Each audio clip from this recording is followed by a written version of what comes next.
जी हां दोस्तों, योगी के सामने उतर आई लाखों महिलाएं। विधानसभा का घेराव, पुलिस के छूटे पसीने, अखिलेश भी उतरे महिलाओं के संग। स्वागत है आप सभी का। आप देख रहे हैं द राजनीति का विशेष सेगमेंट खबर और विश्लेषण। मैं हूं जब्बार खान। दोस्तों, आखिर ऐसा क्या हुआ कि उत्तर प्रदेश में राम राज्य की बात करने वाली सरकार के सामने बहुसंख्यक महिलाएं ही सड़कों पर उतर आईं। सबसे पहले आपको एक वीडियो दिखाते हैं।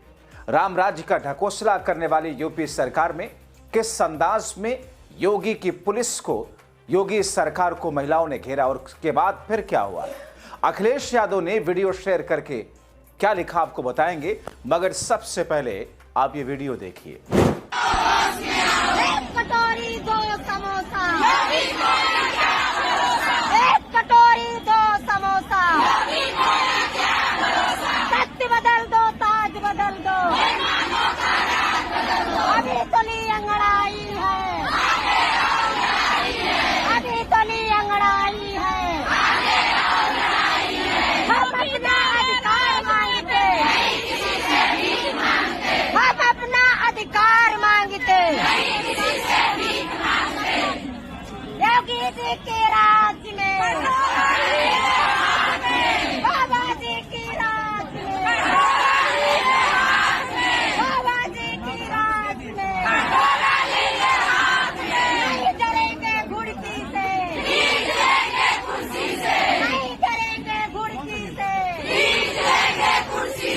सत्य बदल दो, ताज बदल दो,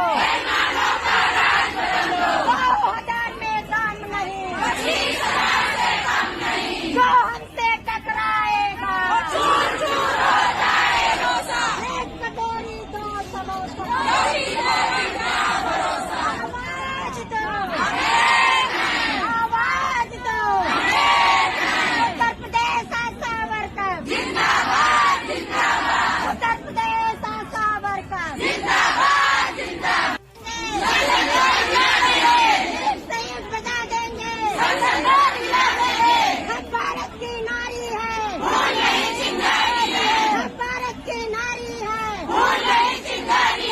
2000 में दम नहीं, हम अपना अधिकार मांगते, हम अपना अधिकार मांगते, जो हमसे टकराएगा, जो हमसे टकराएगा, एक से एक बजा देंगे, एक से एक बजा देंगे। दरअसल दोस्तों, ये यूपी की योगी सरकार के खिलाफ आक्रोश है। उस योगी सरकार के खिलाफ जो दावा करते हैं, बहनों को, माताओं को हम किसी भी हाल में परेशान नहीं होने देंगे, बेटियों को तंग करने वालों को जहन्नुम में, नरक में पहुंचाएंगे, हम तो राम राज्य वाले हैं। मगर उसी यूपी में आशा वर्कर का यह आक्रोश और दर्द यूपी सरकार को दिखाई नहीं दे रहा है। दोस्तों, अखिलेश यादव ने प्रहार करते हुए इसी पर लिखा कि आशा के हिस्से आई निराशा। अब मुख्यमंत्री महोदय जी कहेंगे कहीं भी आशा वर्कर्स का कोई भी आंदोलन नहीं हुआ, फिर अपनी एआई टीम से कहेंगे कि उनके खिलाफ हाथ उठा उठाकर जो नारे लगा रहे हैं उसी साउंड को बदलकर उनके जयकारे में बदल दो। दरअसल दोस्तों, आपको खबर बता देते हैं और उसके बाद में इसका विश्लेषण। लखनऊ में आशा वर्कर्स ने जिस अंदाज में परेशान होकर के लगातार अपनी मांगें योगी आदित्यनाथ की सरकार के सामने की और बीते 2017 से लेकर अब तक, लेकिन उनकी मांगें ऐसा लगा कि जंगल में बकरी के बच्चे के मिमियाने जैसी साबित हुई।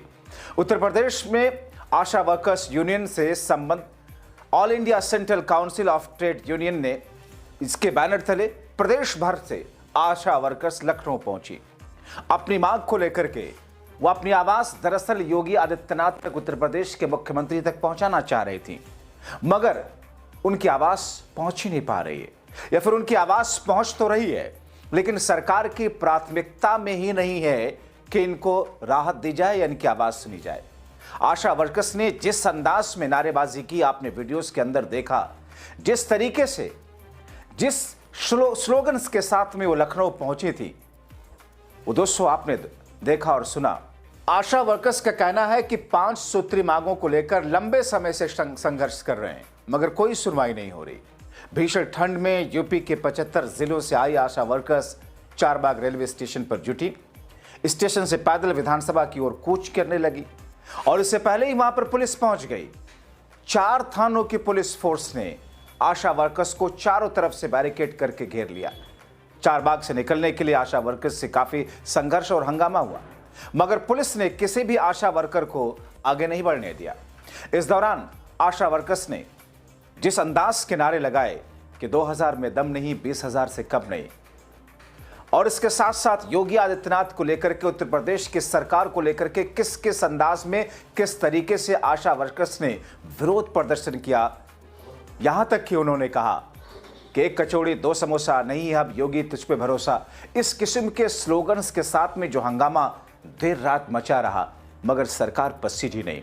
जल्दी से आपको उनके 5 सूत्री जो मांगे हैं बता देते हैं कि क्या दरअसल उनकी मांगे हैं। उसके बाद में पहली मांग, आशा वर्कर्स को 45वें 46वें भारतीय श्रम सम्मेलन की सिफारिशों के अनुरूप राज्य स्वास्थ्य कर्मी का दर्जा देकर न्यूनतम वेतन, मातृत्व अवकाश, ASI, भविष्य निधि, ग्रेच्युटी, पेंशन गारंटी दी जाए। दूसरी मांग, 10 लाख का स्वास्थ्य बीमा, 50 लाख का जीवन बीमा गारंटी दी जाए। तीसरा, आशा वर्कर्स के काम के घंटे तय किए जाएं। वो कहती है कि साहब हम तो 24-24 घंटे तक काम करते रहते हैं। चौथा, 2017 से अब तक लंबित भुगतानों का आकलन करके उसका भुगतान किया जाए। पांचवा, सेवानिवृत्ति पर ग्रेच्युटी का भुगतान किया जाए। यानी कि दोस्तों, इनके लिए वर्किंग आवर्स तक निर्धारित नहीं है। 2017 से इनके जो पेमेंट है वो पेंडिंग है। उत्तर प्रदेश की सरकार कहती है कि साहब हम तो रामराज देश में, प्रदेश में चला रहे हैं।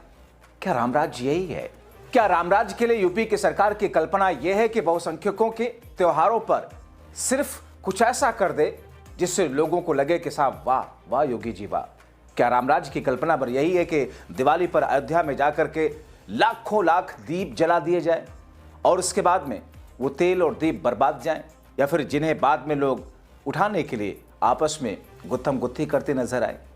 क्या रामराज की कल्पना यही है कि सिर्फ वर्ल्ड रिकॉर्ड बुक में यह दर्ज हो जाए कि इस साल सबसे ज्यादा दीप अयोध्या में जलाए गए? क्या रामराज की कल्पना महज इतना है कि एक भव्य राम मंदिर बन जाए और इसके बाद में जनता के हितों को साइड रख दिया जाए? दरअसल ये सवाल हैं जो उत्तर प्रदेश के राजनीतिक जानकार, उत्तर प्रदेश की राजनीति को नजदीक से देखने, कवर करने वाले और ये पीड़ित आशा वर्कर्स कर रही हैं। आशा वर्कर्स कहती हैं कि लखनऊ में प्रदर्शन करना हमारी मजबूरी है। सरकार कहती है बेटी बचाओ बेटी पढ़ाओ, मगर हमारा कोई मदद नहीं करता। 2000 में हम क्या करेंगे? अब सोचिए, 2000 रुपये आशा वर्कर्स को मिलते हैं। वो कहते हैं कि हम लोग आशा वर्कर के रूप में भर्ती हुए, हमें ऑपरेटर बना दिया गया। कोरोना काल में हमने जान लगाकर काम किया, कितनी आशाओं की मौत हुई, मगर सारा क्रेडिट मुख्यमंत्री और सरकार ने आंगनबाड़ी कार्यकर्तियों को दे दिया।